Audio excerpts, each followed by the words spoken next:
Welcome back to the 1 a.m. Club. I'm Stanton Giles, and every week I take one audacious move toward becoming more of the person that I want to be in my life. And this week's audacious move started in a dusty garage and ended with a new business being made. That's right, I sold a lot of stuff in my garage, I decluttered, I listed it, I got some cash, and I started a new business with it. That new business being a microgreens business, all in 7 days. If you've been waiting for the right time to start something in your life, whether it be a project, a hobby, a business, then maybe this episode will resonate with you. You see, I think that we all sort of buy into this narrative. I don't know where that narrative comes from, whether it comes from the mind or society, friends, family, you name it.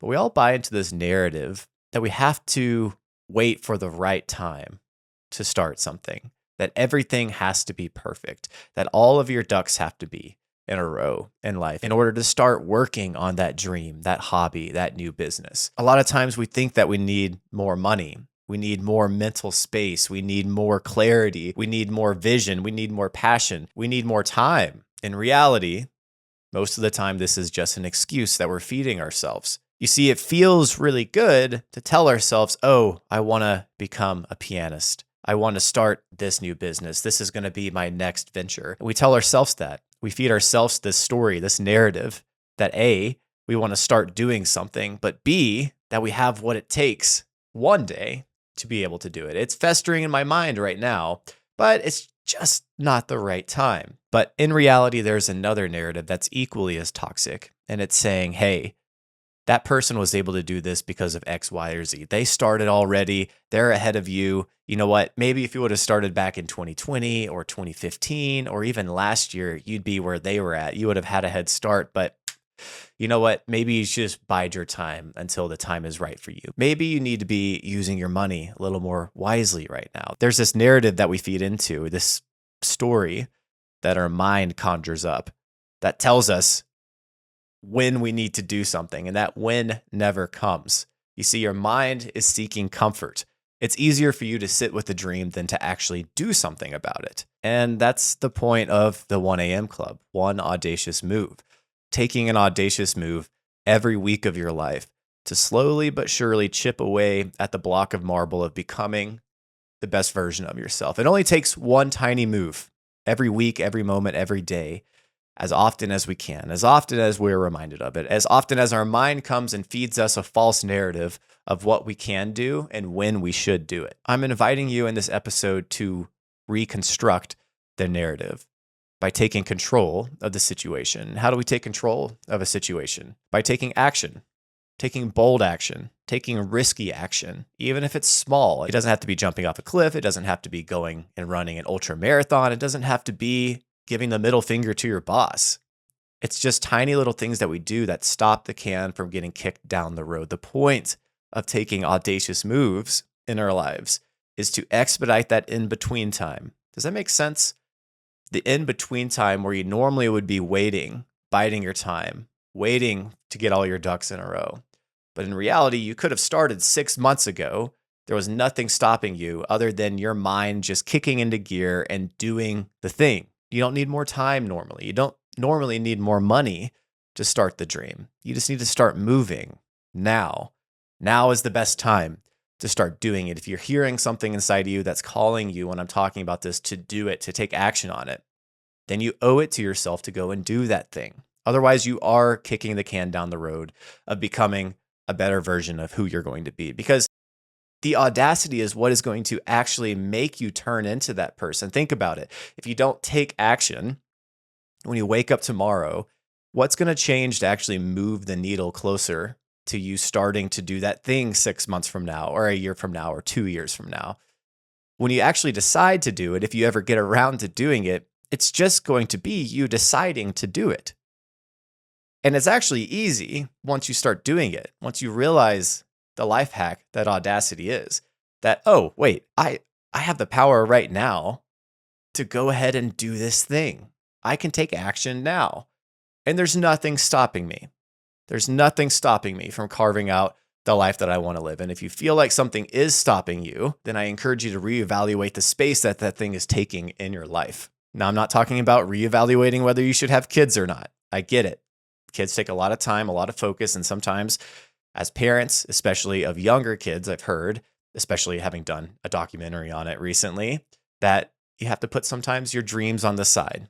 You have to put your financial goals and wants and needs to the wayside so that you can accommodate the needs of this new human. And I get it, but I hope if you have kids, I hope if you're married, I hope if you're living somewhere, that you're doing all of those things intentionally, that the choices that you make in life are compounding to become the person that you're wanting to become.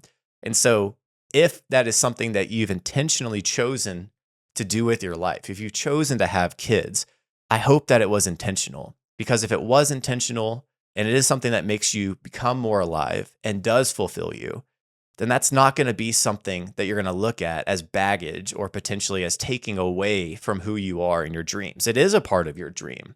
It's just called balance. And balance is something that's huge in my life. It's a huge foundational tenet almost of the 1 a.m. club to me. What can I accomplish in life? How much can I actually accomplish toward becoming the person that I want to be alongside the balance of being an incredible husband to my wife, of having a beautiful backyard that is a place of peace and rest, with having great friendships and relationships with my family? How do I balance all my dreams of who I want to become with those things? Because those things shouldn't ever get in my way because they're a part of my dream too.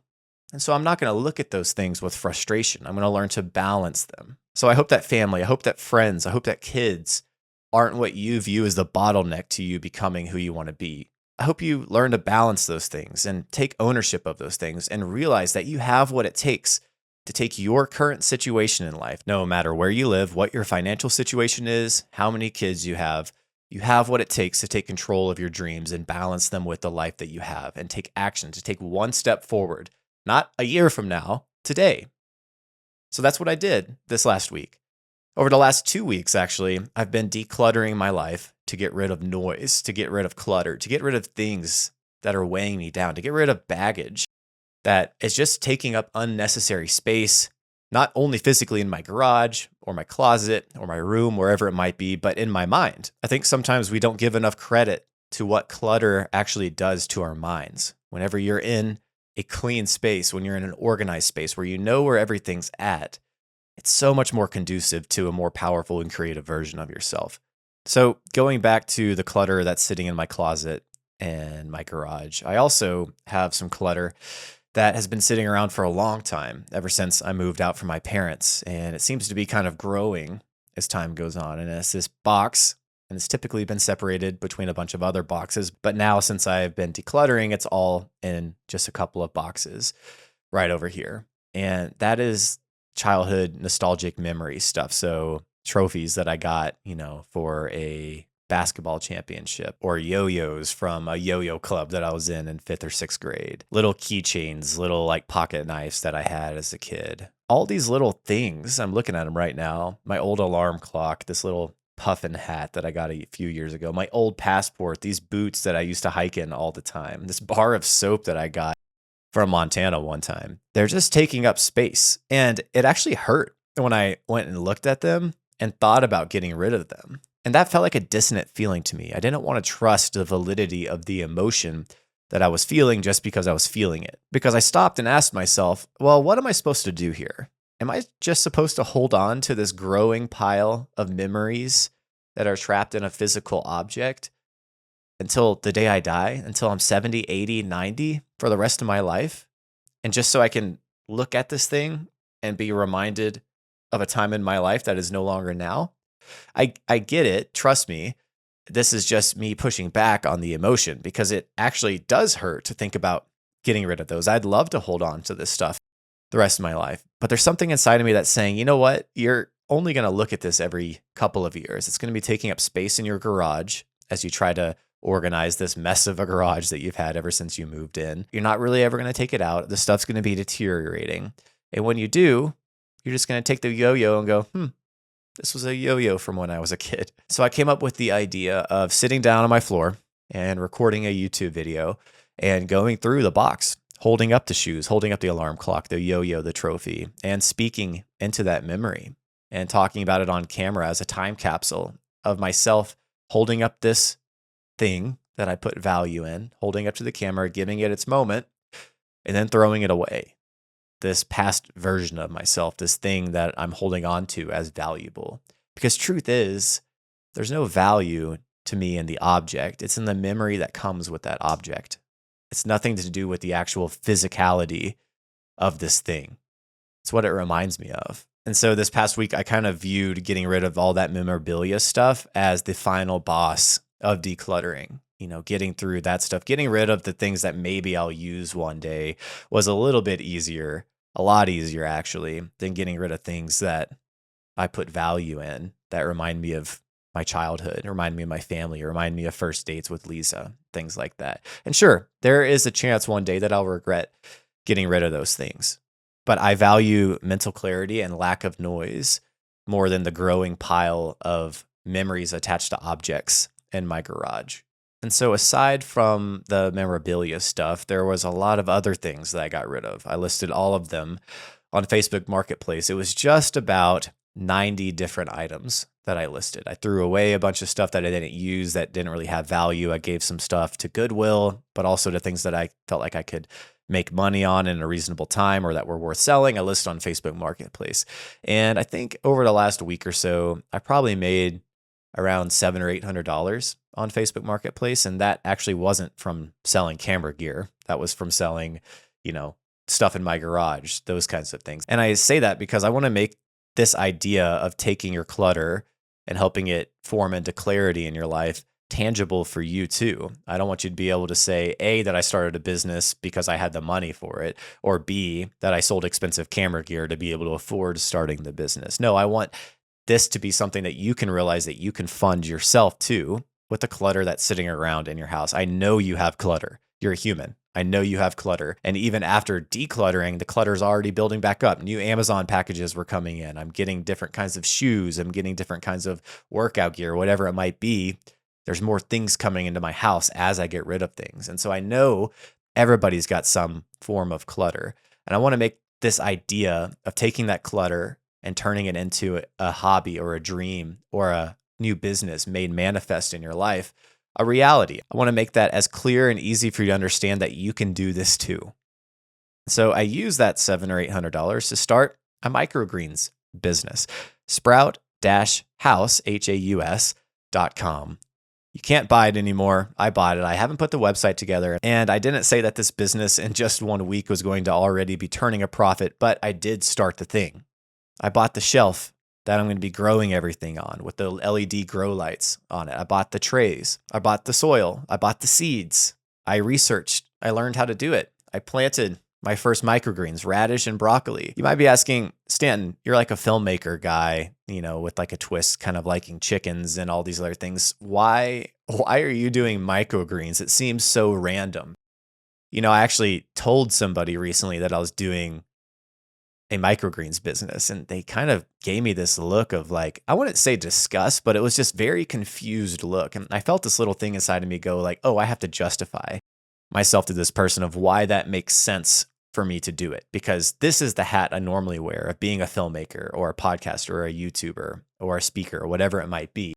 How do I justify starting a microgreens business in my basement? The truth is, we don't have to justify anything to anyone. We should be doing what our heart leads us to do in this life. And so why did I feel led to start the microgreens business? And I'm not justifying myself to you. I'm actually giving you insight into why I started this business in particular. It goes back to listening and creating space in my life to start understanding why I do the things I do, looking at the things in my life that emotionally resonate with me, taking a second when I feel that excitement or that joy in doing something and kind of stopping and being like, I wonder where this comes from. I wonder why I'm enjoying this. Can I float myself back to when I was a kid? Is there any parallel memory that I have of enjoying something? Because I'm enjoying this now. I'm going to assume that this just wasn't spontaneous, that there was something in me that's been there that has made me enjoy this thing that I'm doing now more than normal things, to the point where I actually stopped and considered why I'm enjoying this thing. And so that's what I think gardening has been for me. It's this random thing that my now wife, whenever we were dating, kind of brought into my life. And, I didn't really care too much about it. I barely even liked tomatoes back then. And slowly over time, I started to notice I had this vested interest in the tomatoes that we'd be planting. Even if I don't like cucumbers, I'm researching how to trellis them, how to make compost, getting raised garden beds, getting amended soil. I'm checking on these seeds right before we go to bed and making sure that the grow light is on for 16 hours a day, spritzing it with water twice a day. And I'm noticing how thorough I am with it and how consistent I am with it and how much I'm enjoying it. And so I asked myself that question. I said, can I float myself back to a time that I can remember enjoying this? Because it seems random in my life. Gardening, growing plants. When was the first time that I really enjoyed this? And if I take myself back to my childhood, when I was a little kid, we grew up with a big in-ground garden back when I was like 3 or 4 years old. And I'd go out there and I remember I have home video of it, helping my dad plant little seeds in our tomato garden and all these different things that we were planting. But also, I had a Nintendo 64. And so that was my generation, 90s kids. And my favorite game to play on Nintendo 64 was a game called Harvest Moon. You were this young guy that moved into your grandfather's old house and you moved into this city, basically, this little town of people. And over time, they would get to know you. The more you talked to them, you could go fishing. But moreover, you had this plot of land with a barn, with a greenhouse, with a field. And the game progressed in seasons. Each season was 30 days. And the days would last maybe 20 minutes in the game. And you go out there and you take your hoe and you till up the ground and you put seeds in it and then you water it. And then a couple days after watering it, there would be some little seedlings that would come up. And then at the end of that season, which was like 30 days in the video game, you would take that eggplant, that tomato, that piece of corn, and you could either A, go sell it and make some money, or B, go and give it to people in the city to make them like you more and to build your relationships. And so it was a really fun game that I really enjoyed. It was the precursor to that game that's really popular now, Stardew Valley. Animal Crossing actually was inspired by that game as well. And so those two memories were the furthest I could take myself back. And it made sense all of a sudden that this is something that, even in a video game format, I enjoyed when I was a little kid being in the garden with my dad. So what's a business that I could start that would connect with this childhood version of myself that would make me come alive doing it? That wouldn't necessarily feel like work. What's something that I could do when I'm in my office here and I need to stand up and take a break? I could walk 20 feet out there and check on and make sure it's growing and thriving. What's something that's in demand right now? What's something that's healthy, nutritious? All of these things collide to be microgreens. They grow super fast. You can harvest them in 7 days, turn around, spritz them with water, and do it all over again underneath some grow lights in my basement right here. I've already bought the domain. I'm working on some flyers on Canva to put in my neighbors' doors to start selling microgreens, obviously after a test run and I know what I'm doing and, pass all the health code stuff, making sure that, I can actually be selling food to people. If you're not familiar with microgreens, it's the little things that you can put on top of your food. They're super nutrient dense and they're literally just young versions of common vegetables that we know. So like broccoli or peas or radish or different things like that. You harvest them when they're only like a week old and they're the little micro version of these plants. And so they are packed with nutrition right off the bat from coming out of the seed. They're really good for you. They're a superfood. And so they're really in right now. And so I'm going to start with my neighborhood of reaching out to people to see if they would like to buy some. That'll be easy for me just to go and drop it off at people's doors. There's the connection of being in the neighborhood and then eventually upscaling and doing it with restaurants and stuff. Why am I doing this? Do I actually have the bandwidth to be doing this with all the other things I'm doing in my life? I think I do. It's fun for me. It's a nice break. I can use my breaks doing something that's therapeutic, like gardening, quote unquote, and also generate profit and make my life more nutritious and healthy and do something that's different, something tangible, something that's, more hands-on than, editing in an editing software and putting podcasts out there into this non-material world known as the internet. And so here's what I want to leave you with. Of course, it's a question that I like to ask you in this podcast series, and I'll just take a second for you to reflect in your own life and ask yourself, what is something that you can do today, this week, right now, to take one step closer to starting that business, to get the ball rolling, to initiate getting into that hobby, moving closer to that dream of yours? What's something that you could do today? I promise you, you have what it takes to do it. And I just want you to know that if you choose not to do it and you never do the thing, that's on you. If you choose not to do it and a year from now you decide to do it, I want you to know you could have done it today. There's no reason to wait. There's all the reasons to move. You don't need more time. You don't need more money. You need to start moving now. You owe it to yourself. You owe it to the future version of yourself that's going to be proud that you took the risk of starting now and not just waiting for an arbitrary time, 6 months or a year down the road, where you finally decided to take action, where the anxiety wasn't there, or the fear of what might happen, the fear of using your evenings to work on something that might not be relaxing after you get home from work, working your 9 to 5. But instead, you actually took a bet on yourself and pushed yourself over the edge of fear and anxiety of what might happen, and you actually did the damn thing. That's all I want you to do, is just to try, to go out there and try this week, please. I'm only asking because I want you to grow. I want you to become a better version of yourself. And you have the power. You have what it takes. I promise you have what it takes. What it takes is you just deciding to do it. So thank you guys for being here for another episode of the 1 a.m. Club. One audacious move is all it takes for you to become more of the person that you know that you should be and want to be in this life. I promise you that. Hey, if you're enjoying listening to the 1 a.m. Club, or if this episode resonated with you, feel free to send this to a friend, share the 1 a.m. Club with somebody that you might know, potentially leave a rating if you enjoyed this.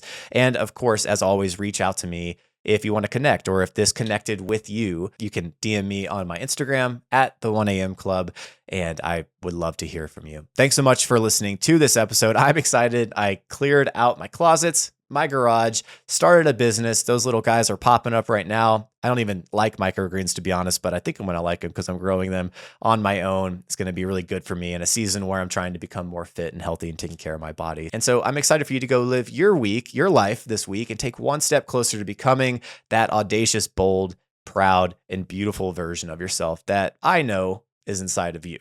I hope that you realize that too. I'll see you next week.